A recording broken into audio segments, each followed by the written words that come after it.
L'artiste qui m'a le plus touchée ces 4 dernières années, c'est Sohan. Donc c'était le gagnant de la Nouvelle Star en 2009, donc moi je ne l'ai pas du tout connu comme ça. C'était un ami qui me disait cette année il faut absolument que tu regardes la Nouvelle Star, il y a un mec qui déchire, il va aller loin. Alors j'ai dit non, pas cette année, je regarde pas. Et toutes les semaines, donc il me tenait au courant. Il est encore là, il est en demi-finale, il est en finale, il a gagné. Alors du coup, je surveille la sortie de l'album, je l'écoute déjà dans un premier temps sur Deezer, donc il tourne en boucle parce que l'univers, les histoires qu'il raconte, qui m'emportent, des chansons qui me parlent. Je découvre les textes et je découvre des poèmes en fait, donc un travail d'écriture, donc ça me touche encore plus. Et je me laisse tenter par le live au Bataclan, donc c'était en février 2010. Et j'avais jamais vu Sohan encore en live, je savais même pas à quoi il ressemblait. Et là, j'ai une grosse claque, donc c'est pas juste un chanteur, il interprète ses chansons, il les vit. Et là, je ressors pour la première fois complètement émue, flageolante, complètement secouée, parce que j'ai vu ce soir. C'est un peu des petits contes, c'est un petit peu des petites histoires magiques. Donc il parle beaucoup d'amour, beaucoup de la recherche de l'amour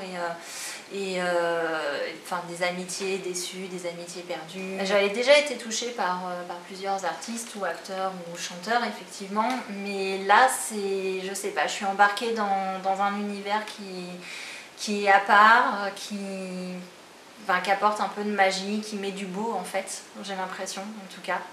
Et du coup ça m'emporte et c'est un peu une addiction en fait, Sohan, quand on se met dedans.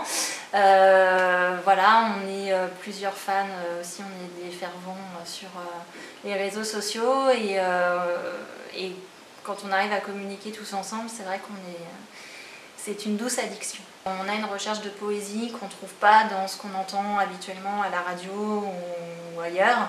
Et on se retrouve avec Sohan en tout cas sur cette recherche de travail d'écriture, sur des musiques qui sont travaillées aussi. L'apparence et le côté rebelle qu'il a pu avoir à ses débuts, c'est pas du tout ça qu'il faut creuser, quoi. Pour quelqu'un qui ne connaît pas encore Sohan, ce que je lui conseillerais, c'est d'écouter le prochain album.